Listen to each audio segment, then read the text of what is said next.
Karachi university affiliated colleges के law students, अगर आप इजी नोट्स बाय करना चाहते हैं तो अभी व्हाट्सएप से बाय करें। What is Senate? Discuss its composition, powers and function and its importance. यानी कि सेनेट क्या होता है, सेनेट में कितने लोग बैठे होते हैं, सेनेट की पावर्स क्या हैं, क्या ये ड्यूटी फंक्शंस एंड ड्यूटीज़ निभाते हैं और ये क्यों हमारे लिए इम्पोर्टेंट है। तो इस वीडियो में सेनेट के बारे में समझाया जाएगा। सेनेट बेसिकली पार्ट है पार्लियामेंट का। पार्लियामेंट का अपर हाउस है सेनेट। पार्लियामेंट की वीडियो का लिंक यहाँ टॉप पे मौजूद है। तो senate is the upper house of the parliament, यानी कि पार्लियामेंट का ये अपर हाउस है। पार्लियामेंट को मजलिस शुरा कहते हैं। It represents the province equally and protects their rights and interest, यानी कि तमाम प्रोविंसेस पाकिस्तान के उन सब से कोई ना कोई सेनेट बैठा होता है पार्लियामेंट में। इसका मतलब ये है कि सारे प्रोविंसेस से कुछ ना कुछ लॉज सब प्रोविंसेस के लिए बनाए जाते हैं इन सेनेट के डिपार्टमेंट में। Unlike the National Assembly, the Senate is a permanent house and cannot be dissolved. National assembly की वीडियो में मैंने बताया था, नेशनल असेंबली की वीडियो का लिंक भी यहाँ लगा देते हैं। इसमें मैंने ये बताया था कि नेशनल असेंबली डिज़ोल्व हो जाती है, 5 ईयर्स के लिए वो लोग रहते हैं मेंबर्स, लेकिन उससे पहले भी अगर प्राइम मिनिस्टर चाहे तो नेशनल असेंबली को डिज़ोल्व यानी कि ख़त्म करा के नए लोगों को भी इलेक्ट करा सकता है, इलेक्शंस के थ्रू बिठा देगा। लेकिन सेनेट में ऐसा नहीं होता। सेनेट के डिपार्टमेंट को आप डिज़ोल्व नहीं करा सकते। It strengthens the Pakistan federal system and ensures the continuity in parliament. इसकी मौजूदगी से पाकिस्तान का जो फेडरल सिस्टम है वो अच्छे से वर्क करता है और पार्लियामेंट अच्छे से कंटिन्यू रहती है, चलती है। Constitution of Pakistan 1973 contains provisions relating to the senate. फिर हमने बताना है कि पाकिस्तान के कॉन्स्टिट्यूशन में आर्टिकल 59 एंड 60 में आपको सेनेट के बारे में सारा कुछ मिल जाएगा। फिर आता है what is senate. Senate is the upper house of the parliament. ये नेशनल असेंबली के साथ ही वर्क करता है। क्या वर्क करता है? लॉ बनाने का काम करता है और बाकी के तमाम पार्लियामेंट्री फंक्शंस परफॉर्म करते हैं सेनेट वाले। फिर आता है constitutional position of the senate. The senate represents all provinces equally, यानी कि सारी प्रोविंसेस के लिए ये लॉज बनाते हैं और सारा काम करते हैं। ये लॉ बनाने में भी पार्टिसिपेट करते हैं सेनेट के डिपार्टमेंट के लोग। प्रोटेक्ट्स प्रोविंशियल राइट्स, यानी कि प्रोविंसेस में रहने वाले जो लोग हैं उनके राइट्स को ये बहुत ज़्यादा प्रोटेक्ट करते हैं। Reviews legislation passed by the assembly. इस लाइन का मतलब ये है कि नेशनल असेंबली कोई भी अगर लॉ बनाती है, लेजिस्लेशन मीन्स लॉ बनाती है, तो उन लॉज को सेनेट का डिपार्टमेंट चेक करता है।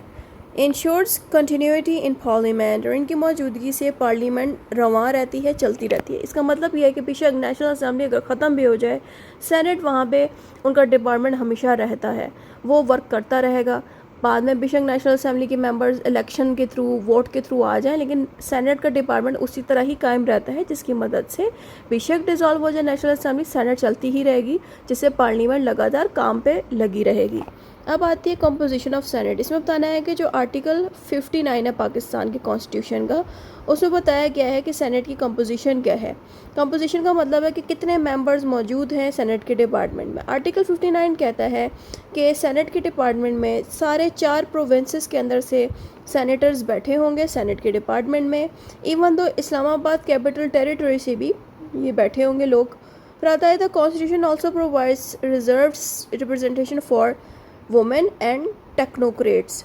ठीक है, यहाँ पे कह रहे हैं कि इसी सेनेट के डिपार्टमेंट में औरतों की सीटें भी होंगी और टेक्नोक्रेट्स की भी सीटें मौजूद होंगी।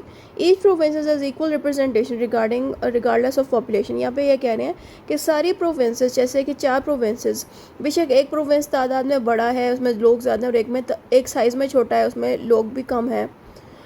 यहाँ पे लोगों की पॉपुलेशन नहीं देखी जाएगी, बल्कि सारे चारों के चारों प्रोविंसेस में से सेनेटर्स की उतनी ही सीट रखवाई जाएगी। ये नहीं देखा जाएगा कि ये वाला प्रोविंस बड़ा है तो ये छोटा है तो बड़े वाले में ज़्यादा सीटें दिलवा दी जाए, ऐसा नहीं होगा।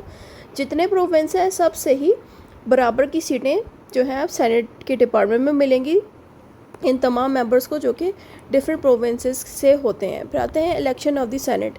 Senators are not directly elected by the people, they are elected through a indirect election.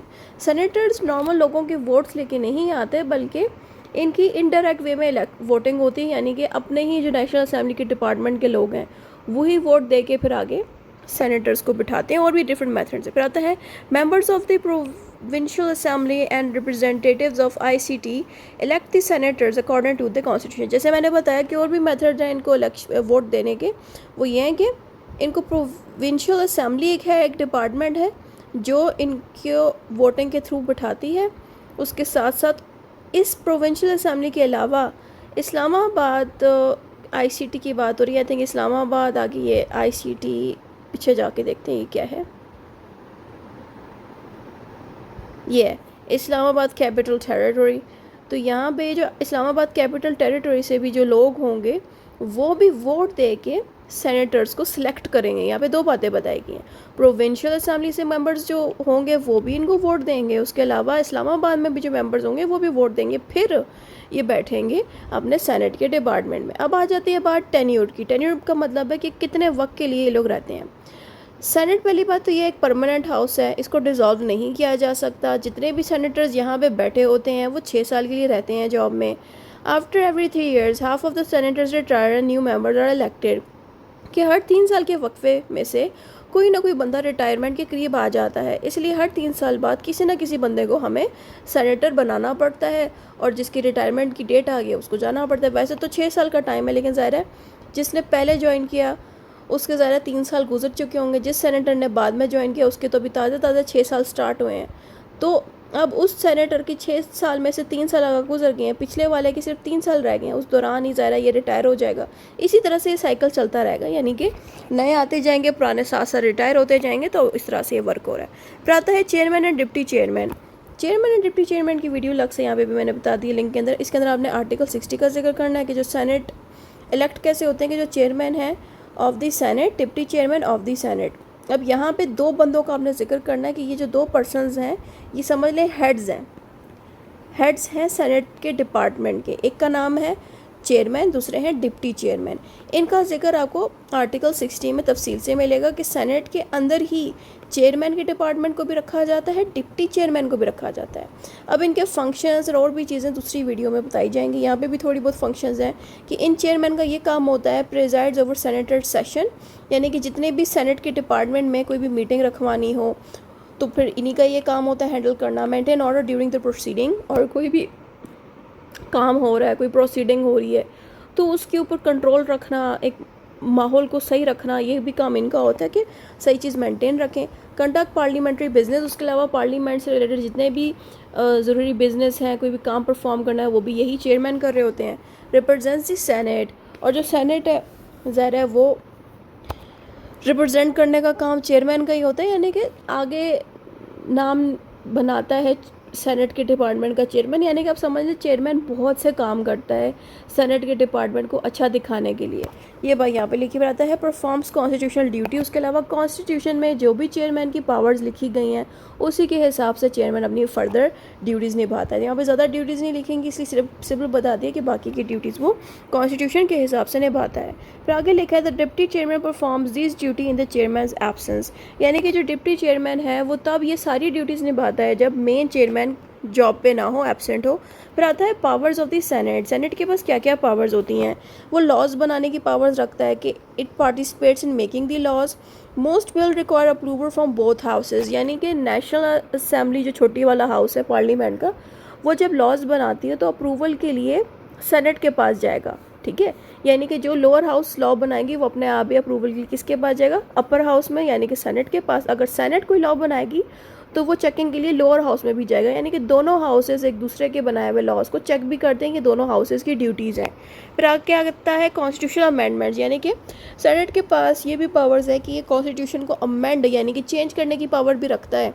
Review of legislation, review of legislation का मतलब है कि जो भी लॉज नेशनल असेंबली बनाएगा, यानी कि जो बिल्स हैं जो अभी तक लॉ नहीं बने उन बिल्स को चेक करेगा, एग्जामिन करेगा, देखेगा, जैसे मैंने थोड़ी देर पहले बताया। सजेस्ट इम्प्रूवमेंट वेयर नेसेसरी, और अगर नेशनल असेंबली में कोई बिल बनाया है और उसमें कोई चेंजेस करनी है, कोई इम्प्रूवमेंट करनी है, उसके बारे में सेनेट सजेशन देगा नेशनल असेंबली को कि आपके बिल में फ़लाँ चीज़ें सही नहीं है, इसको इम्प्रूव करें। फिर आगे आता है representation of provinces, protects the rights and interest of the provinces. Senators का ये काम होता है कि सारे प्रोविंसेस की जो राइट्स हैं, जो उन इलाकों के लिए बेहतर चीज़ हो सकती है, उसको वो लेके चलते हैं। ऐसा नहीं होता कि सेनेटर बन गए तो फिर वो अपने प्रोविंस के बारे में नहीं सोचेंगे, बल्कि उनको अपने प्रोविंस के लिए भी डिस्कशन करनी है, बात करनी है, मेहनत करनी है। फिर आता है national policy discussion, debates important national issues, यानी कि डिफरेंट किस्म के जो मुल्क के इश्यूज़ हैं, जो मसले हैं, उनके ऊपर ये डिबेट्स करते हैं सेनेटर सारे, ताकि उस मसले का हल निकाला जा सके। फिर आता है function of the senate, senate का क्या फंक्शन होता है। वही जो अपने ऊपर बातें पढ़ी हैं वही पॉइंट्स में दोबारा लिख दें कि ये लॉ बनाते हैं, प्रोविंसेस में रहने वाले लोगों के राइट्स को प्रोटेक्ट करते हैं, बड़े नेशनल इशू को यानी कि मुल्क में जो सबसे बड़ा मसला है उस पर डिबेट्स और बातें करते हैं ताकि मसला हल हो सके। कॉन्स्टिट्यूशन को चेंज करने की भी इनके पास पावर्स हैं, और इनकी मौजूदगी से पार्लियामेंट कंटिन्यू रहता है, यानी कि बेशक लोअर हाउस, नेशनल असेंबली जो लोअर हाउस है वो डिज़ोल्व भी हो जाए तब भी सेनेट तो मौजूद ही रहेगा। तो इस तरह से पार्लियामेंट कंटिन्यू रहता है। अब आता है हमारे पास role of the Senate in the Pakistan federal system. इसमें सबसे पहली हेडिंग आती है इक्वल प्रोविंशियल रिप्रेजेंटेशन। इस लाइन का मतलब ये है कि सारे प्रोविंसेस से बराबर की सीटें जो हैं आपको सेनेट के डिपार्टमेंट में मिलेंगी। फिर आता है protection of the provincial interest, ensure smaller provinces are not ignored. इनका काम ये होता है कि बेशक कोई प्रोविंस अगर साइज़ में छोटा है उसको इग्नोर ना किया जाए। ये पूरी कोशिश होती है सेनेटर्स की कि सारे प्रोविंसेस को बराबर ट्रीट किया जाए। फिर आता है balance between federation and provinces. Federation कहते हैं मेन गवर्नमेंट को, और प्रोविंसेस जो है जो बाकी प्रोविंसेस में जो गवर्नमेंट बनी है उसकी बात हो रही है, यानी कि एक मेन गवर्नमेंट है जो सारे मुल्क को चला रही है, और एक वो गवर्नमेंट है जो प्रोविंसेस के एरियाज़ में मौजूद है। तो यहाँ पे इस सेनेट के डिपार्टमेंट के होने से हमें ये फ़ायदा होता है कि प्रोविंसेस की गवर्नमेंट और मेन फेडरेशन की गवर्नमेंट आपस में मिल के चलती है। तो हमें यहाँ पे ये लिखना है कि promotes cooperation between the federal and the provincial government, कि प्रोविंसेस की गवर्नमेंट और जो मेन फेडरल गवर्नमेंट है इनकी कोऑपरेशन सिर्फ इस वजह से होती है कि सेनेट का ब्रांच मौजूद है, क्योंकि जो ये सेनेट की ब्रांच है ज़ाहिर है इसमें सारे प्रोविंसेस से कोई ना कोई सेनेटर बैठा होता है, जिसकी मदद से ये लोग प्रोविंसेस की गवर्नमेंट और फेडरल की गवर्नमेंट फिर इस तरह से कॉपरेशन के साथ मिल के चलते हैं। फिर आता है strengthening national unity, encourages harmony among all provinces. जब सेनेटर यानी कि सेनेट के डिपार्टमेंट में जितने भी सेनेटर्स बैठे होते हैं सारे प्रोविंसेस से होते हैं, इससे ये फ़ायदा होता है कि सारे प्रोविंसेस फिर आपस में मिल के चलते हैं, एक दूसरे के साथ कोऑपरेट करते हैं, तभी हमारा मुल्क भी कामयाब हो सकता है। इसलिए सेनेट का डिपार्टमेंट बहुत इंपॉर्टेंट है। फिर आता है हमारे पास difference between the Senate and the National Assembly. जो सेनेट है उसको आपने नेशनल असेंबली के साथ कंपेयर करना है। सेनेट अपर हाउस है, नेशनल असेंबली लोअर हाउस है। सेनेट प्रोविंसेस को इक्वली रिप्रेजेंट करता है, नेशनल असेंबली आम इंसानों को पॉपुलेशन के अकॉर्डिंग फैसले लेता है, यानी कि जो लोग इनको वोट देने उसी के हिसाब से ही। मिसाल के तौर पे एक बंदा जो है लाहौर के लोगों के लिए लॉ बनाएगा नेशनल असेंबली, वहीं पे दूसरा बंदा कराची का होगा इसी डिपार्टमेंट में, तो वो कराची के लिए लॉ बनाएगा। यानी कि जितने भी यहाँ पे लोग होंगे वो अपने अपने हिसाब से लोगों के फ़ायदे के लिए लॉज बनाएंगे, लेकिन सेनेटर क्या करेंगे, प्रोविंसेस के फ़ायदे के लिए सब काम करेंगे। उसके अलावा मेंबर्स इलेक्टेड इनडायरेक्टली, यहाँ पे इनडायरेक्ट मेथड के थ्रू मेंबर्स इलेक्ट होते हैं, यानी कि आम लोग डायरेक्टली इनको वोट नहीं देते। लेकिन अगर हम नेशनल असेंबली की बात करें, यहाँ पे आम लोग इनको वोट दे सकते हैं और डायरेक्टली इलेक्ट करा के वोटिंग के थ्रू इधर नेशनल असेंबली में बिठवा देते हैं। फिर आगे आता है परमानेंट हाउस होता है सेनेट, लेकिन नेशनल असेंबली परमानेंट नहीं होता क्योंकि ये डिज़ोल्व भी किया जा सकता है। सेनेटर्स 6 साल के लिए जॉब में होते हैं, नेशनल असेंबली के मेंबर 5 साल के लिए रहते हैं जॉब में। कैन नॉट इलेक्ट और remove the prime minister, senators के पास ये पावर नहीं है कि वो प्राइम मिनिस्टर को चुन सकें या रिमूव कर सकें, लेकिन नेशनल असेंबली के पास ये पावर है कि वो अपने प्राइम मिनिस्टर को चुन भी सकते हैं और रिमूव भी करा सकते हैं। Can not originate money bill, senate के डिपार्टमेंट में मनी बिल स्टार्ट नहीं होते। मनी बिल्स हमेशा नेशनल असेंबली के अंदर से ही स्टार्ट होते हैं। कोई भी मुल्क हो, चाहे यूके का हो, अमेरिका का हो, वहाँ पे भी इसी तरह से जो लोअर हाउस है उनके एरिया के पार्लियामेंट का, लॉ मेकिंग बॉडी का, उधर भी इसी तरह से लोअर हाउस में ही मनी बिल्स स्टार्ट होते हैं, अपर हाउस में नहीं होते। बिल्कुल वैसे ही यहाँ पे भी पाकिस्तान में भी लोअर हाउस के पास ये पावर है कि वो मनी बिल को स्टार्ट कर सके, पैसों वाले सारे लॉस और बिल्स को स्टार्ट करें। फिर आते हैं importance of the senate. Senate की मौजूदगी से तमाम प्रोविंसेस के राइट्स प्रोटेक्ट हो जाते हैं। फेडरलिज्म को काफ़ी कामयाबी मिलती है। फेडरलिज्म का मतलब ये है कि एक मेन गवर्नमेंट होती है, फिर बाकी की गवर्नमेंट आती है प्रोविंसेस के इलाकों में। इस सेनेट के डिपार्टमेंट के होने की वजह से ये एक सिस्टम जो फेडरलिज्म का है, जिसके अंदर आते हैं प्रोविंसेस और मेन गवर्नमेंट, ये अच्छा चल सकता है। सेनेट के होने से पार्लियामेंट कंटिन्यू रहती है, लॉज बहुत अच्छे से चेक हो सकते हैं सेनेट के डिपार्टमेंट के होने से। नेशनल यूनिटी बनी रहती है। नेशनल यूनिटी का मतलब है कि सारे प्रोविंसेस और मेन गवर्नमेंट मिल के एक दूसरे के साथ चलते हैं। रिप्रेजेंट ऑल प्रोविंसेस इक्वली, और सारे प्रोविंसेस के अंदर से जितने भी सेनेटर्स आके बैठे होते हैं सेनेट के डिपार्टमेंट में, वो मिल के लॉज बनाते हैं। इससे सारे इग्नोर नहीं होते और मिलके चलते हैं। फिर आता है पार्टिसिपेट्स इन कॉन्स्टिट्यूशनल अमेंडमेंट्स। अगर कॉन्स्टिट्यूशन में कोई भी अमेंडमेंट यानी कि चेंजेस करनी है तो उसमें भी सेनेटर पार्टिसिपेशन दिखाते हैं। स्पोर्ट्स डेमोक्रेटिक गवर्नेंस, और सेनेटर्स की पूरी कोशिश होती है कि हमारी जो गवर्नमेंट है वो डेमोक्रेटिक हो।